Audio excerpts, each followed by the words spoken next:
So ellipses. An ellipse is the set of all points for which the sum of the distances to two fixed points is constant. Whoops, rewrite that.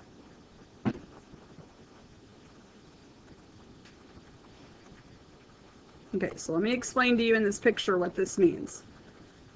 You can really do elliptical problems without knowing this definition, but I think it helps figure it out. Okay, so what this means is, here's a point on the ellipse. Okay, we call these focus points. I'm going to get more into mathematically what that means later. Here's what we could call distance 1, and here's what we could call distance 2. If you added up those two distances and they say were 10 inches, well then even if you put the point anywhere else on the ellipse, maybe D1 and D2 change, but D1 plus D2 always going to be 10 inches or whatever it may be in that problem. That's what that means, and that's how you end up drawing an ellipse. Okay, so if we have an ellipse with center HK, now we already saw this whole center thing with the circle. Does anybody remember what A is? I'll give you kind of a starter here. It's the distance, and I'm going to abbreviate distance here, from the center to, anybody know? Look at the picture below, see if you can figure it out. So we got a focus, we got a co-vertex, and we got a vertex. It's going to be to the vertex. Okay, so if I just look at this picture down here, A, we're going to see this represented in the formulas, is right there, center to vertex. So then B is going to be the distance from the center to the co-vertex. What do you notice about a vertex versus a co-vertex? Which one's further away from the center? The vertex. And that's true even if you looked over here at this picture and you notice that now A is vertical and B is horizontal. So if the vertex is always further away, then we have a relationship between A and B. A is always going to be bigger than B for ellipses. All right, then we get to this idea of a focus. So that's what C is going to represent. It's going to be the distance from the center to the focus. All right, and so I'll label that right here. Here's C. And over here, here's C. Okay, what do you notice about the focus in both of these ellipses? It's in line with the vertices. Okay, we call that the major axis. All right, so this right here, in this picture, vertex to vertex, that's what we call the major axis.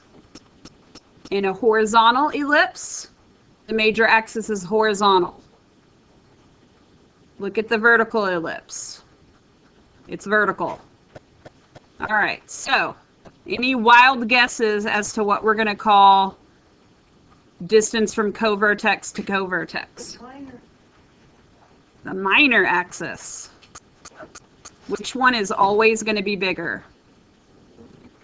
The major. The name kind of says it.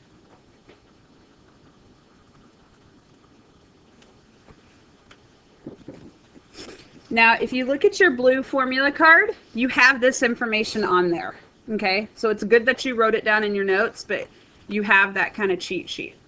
All right, we're going to do the first example, and if you notice, this is like great. It's all in standard form, and you have kind of the main ones on your blue card.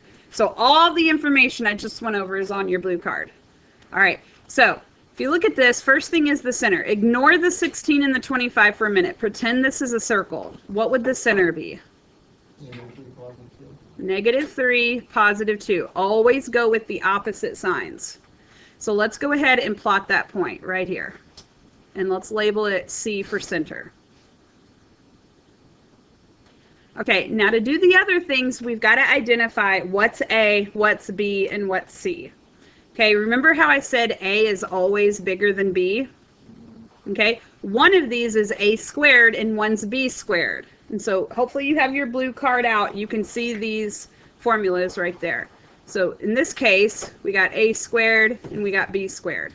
So what is just A? Okay. 4. Oh, sorry, I wrote that the opposite way. Anybody notice that? 25 is obviously bigger than 16. So that's A squared and that's B squared. That happens. The reason I figured it out is because I was thinking, yep, A is 5, and then what would B equal?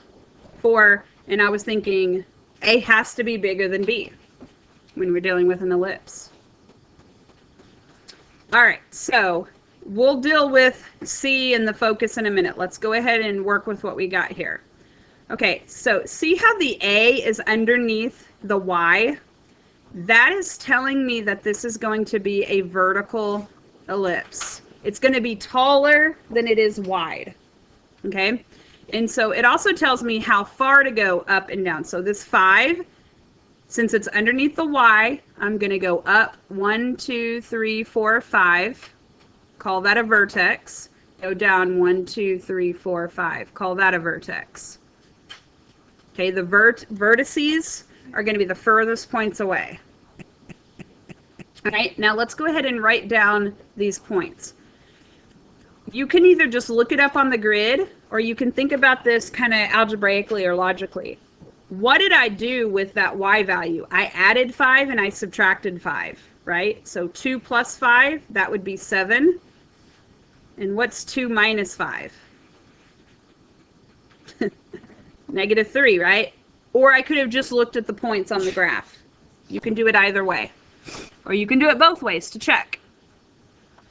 All right, let's do the co-vertices. We're skipping the focus for just a second. So co-vertices, that's going to be right and left. So remember how B was 4? It's underneath the X. That tells me how I'm going to go to the right. 1, 2, 3, 4. That's going to be a co-vertex. 1, 2, 3, 4. But those could all be flipped, right? What do you mean flipped? The vertices could be on the left and right. In another problem, the vertices may be on the sides. So It's in this case, I couldn't flip any of this. The vertices are always going to be the points furthest away from the center. it's all dependent on where the A squared It all depends upon, is the bigger number underneath X or underneath Y? Okay.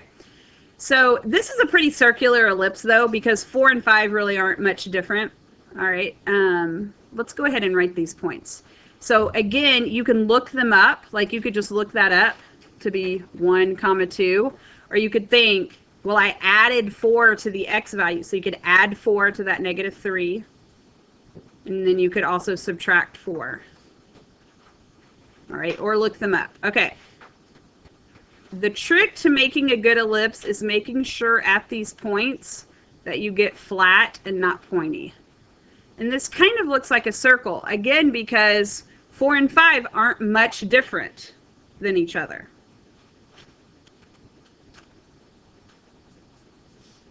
Okay, I want everybody to look on their blue formula chart, and I want you to see if you can find a theorem that kind of looks like Pythagorean Theorem. It has an A, a B, and a C, and it has some squares in there. Do you see it by the ellipses? It should say like C squared equals what? I'm asking y'all to look this up on your blue card. A squared minus B squared. That could be confusing to remember. You don't have to remember. It's on your blue card, and you're going to get to look at that every day, including the tests and quizzes and stuff, okay? So it's not quite Pythagorean Theorem. All right, do we know A squared and B squared? Of course we do. They're these numbers. So what is 25 minus 16? 9. So then C is just 3. All right, now when you're trying to determine whether to go up and down or left and right, just go in the direction of the vertices. So in this case, we're going to go up 1, 2, 3, Label that an F and then go down 1, 2, 3. So when I write these points, we got -3, comma. Okay, the center was at 2. You can add 3 to that 2, and you can subtract 3 from that 2. Or you can just look up the points, like use the coordinates. How big a deal, by the way, is it if you mix up the X and Y coordinates? It's a huge deal. It is going, you have to make sure that you're keeping X and Y separate. Okay, this is a lot to remember, although this is the second time around you're learning this. So, but use that blue formula card. All right, let's look at the next page. Okay, so with example 2, we're going to do all this again, but not in standard form. Okay, I want you to look at your blue card and tell me, what do you notice is true about the standard form? It equals what? It equals 1. Okay, so look what I'm going to do down here. I'm going to rewrite this. And I do not want that to equal 225. I want it to equal 1.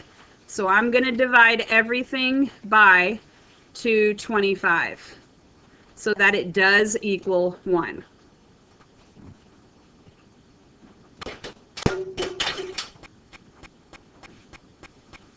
Something really nice happens most of the time when you see a problem like this. All right. Most of the time, 9 and 25 multiply to get to 25. That's what happens here. You can just do the division. Like, how many times does 25 go into 225? Think about it like, how many quarters are there in $2.25? There's 9. All right. So that becomes y squared over 9. All right. This becomes x squared over 25. Again, I'm just doing that division. Sometimes this throws students off because it's so simple.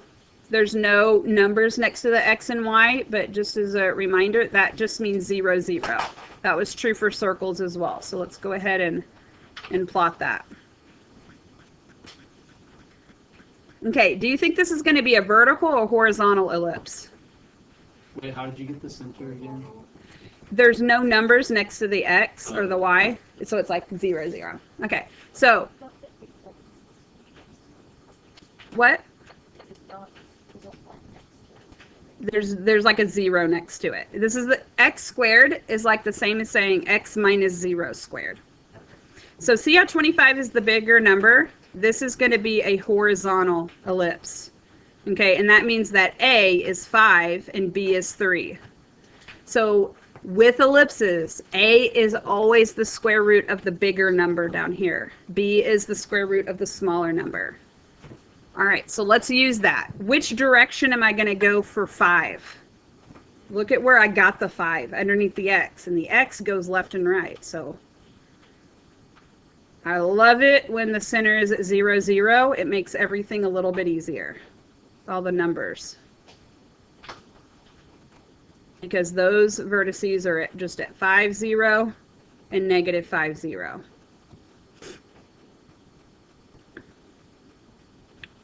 What about the co-vertices? Where are those at? Wait. 0, 3. And 0, -3. Be very careful about getting, like, it may not seem like a big deal if you write 3, 0 here, but that's a totally different point. Okay, and when we draw the ellipse, again, try not to make it pointy at the point. And if I can do this on this air slate, you can do this on your paper. Kind of looks like lips. All right.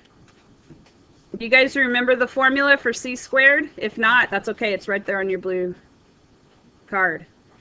C squared is a squared, in this case 25, minus b squared, 9. So 25 minus 9 is 16. So what is c? Okay, 4. Make sure with the focus, you go in the direction of the vertices. So in this case, this is a horizontal ellipse. I'm going to go to the right 4 and to the left 4. And remember, these focus points are important for application problems. If you do all those application problems we were talking about, the focus is the most important part. That's what gets used. That's why we're finding them. All right. Okay, moving on. No, I'm going to move on. You can go back and watch the video. Sorry, I'm not going to finish if I don't move on. Okay. B, not in standard form. Gross. Okay. We did this with circles. Do you guys remember what was the first step we did with circles? We divided by the number in front of x squared and y squared. Now with circles, that number was the same. With ellipses, it's not going to be the same, so we're not going to do that step. We are, though, going to go ahead and get the x's together. Leave some space. We're going to get the y's together. Leave some space. And any other random numbers, we're going to subtract or add to the other side.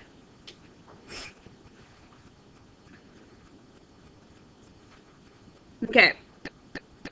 Now we're going to do completing the square, just like how we did yesterday. So the problem here is that, see how this is 4x squared? We want it just to be x squared. So watch what I'm going to do here. And we did this with parabolas earlier in the semester. I got to factor out that 4.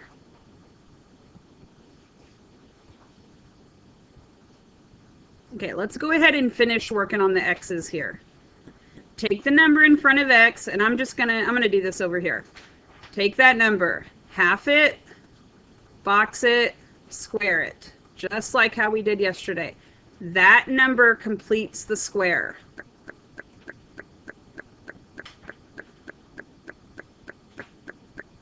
Now, did I really add a 1 by itself, or did I add a 1 inside parentheses being multiplied to a 4?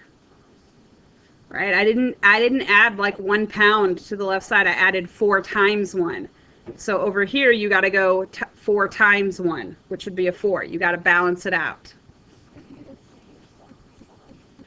Yes, because you're doing something to both sides, you could do the same thing to both sides. Okay, now I don't have anything I have to factor out here. If I did, I would do that. So let's just go ahead and rewrite this. And let's do completing the square with positive 6. And this can just be anywhere you have space. So 6 divided by 2 is 3, and you square that, and you get 9. So I'm going to add 9 here, and that means I'm going to add 9 to the other side. And then there was no factoring out, so I didn't have to worry about what I did with the x's. Okay, so let's see what we have left. Now remember about completing the square. This trinomial becomes x minus 1 squared. And the other trinomial becomes x plus 3 squared. I'm getting those numbers from the boxes.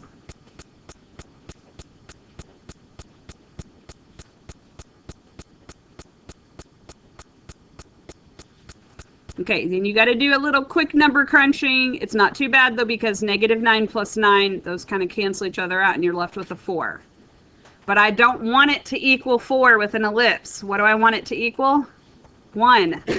So that's what you're going to divide by.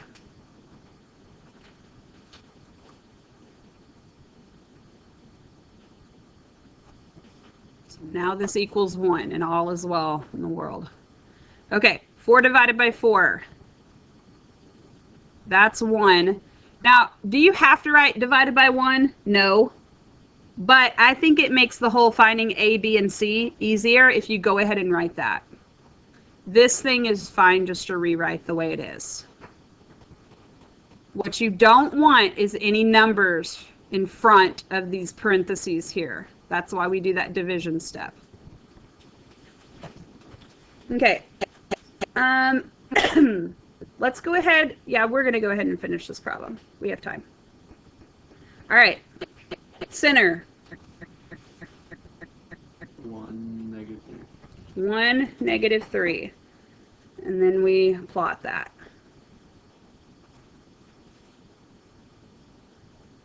Okay.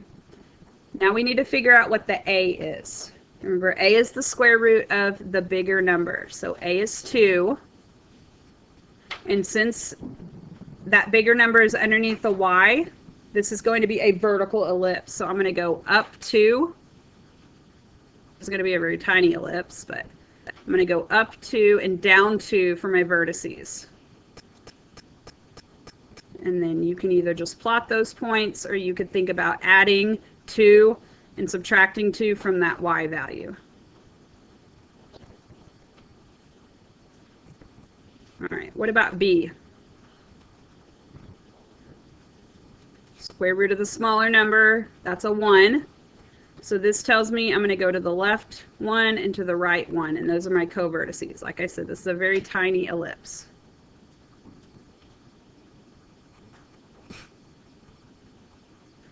No one's asked this yet, but a lot of times people are like, does it matter the order that you write these 2 points? It doesn't. We could have written 2, -3 first. Doesn't matter.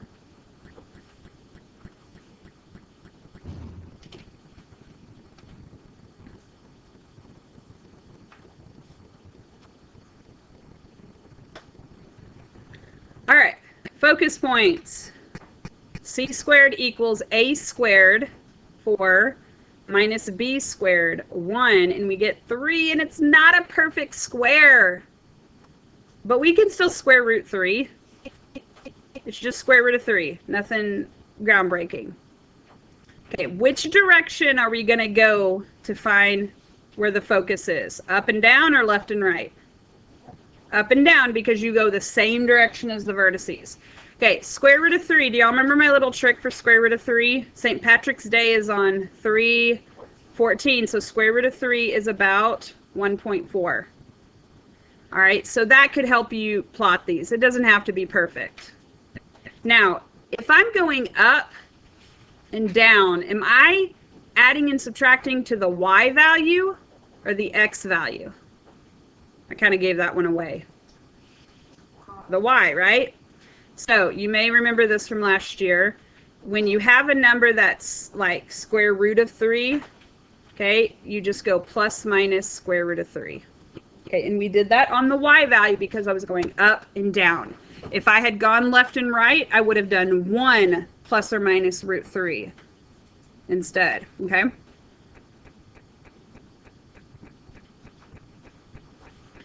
Okay. So how do you do that for the y? Or the, wait, can you do that to the... You only graph one? No, the plus minus is for both. So like one of them is 1 comma negative 3 plus root 3, and the other point is 1 comma negative 3 minus root 3. And we write the plus minus, and it takes care of both of them. And we can do that when we don't have a perfect square number. Okay, we only have a couple of minutes, but what I would like to do is at least get this in standard form. Okay, so I'm going to remind you guys, I'm going to go through this pretty fast, y'all. Sorry about that. I'm going to subtract over the 24x. I'm going to leave a space. I'm going to get the y's together. Subtract over 16y, leave a space. And that 52, I'm going to subtract to the other side. Now, both of these have a number in front of them, so we're going to get to, factor both of these. Okay, so then... You don't factor out the x? No, we're just factoring out the 3 because in order to do completing the square, I don't want a number in front of x squared. So I take that negative a and I do the half it box it square it. Okay, so plus 16, close those parentheses. And then remember, we're not going to add 16, we're going to add 3 times 16, which is 48 to the other side. All right, over here, I'm going to factor out the 4, do the half it box it square it. Okay, we got 4. And then 4 times 4 is 16. I'm going to go plus 16. Okay, go ahead and finish your completing the square. These numbers inside the parentheses, remember, you get them from the boxes over here. Okay, the way I like to do stuff like this is I like to go 48 plus 10, that's 58, plus 6, That's 64. Okay, minus 52, that's 12. Everybody has a different way. I'm just kind of sharing how I do it. We don't want it to equal 12. What do we want it to equal? 1. So you divide by 12. And then you just divide those two numbers. Okay, I know I went through that kind of fast, but I wanted to make sure we got done before the bell rang.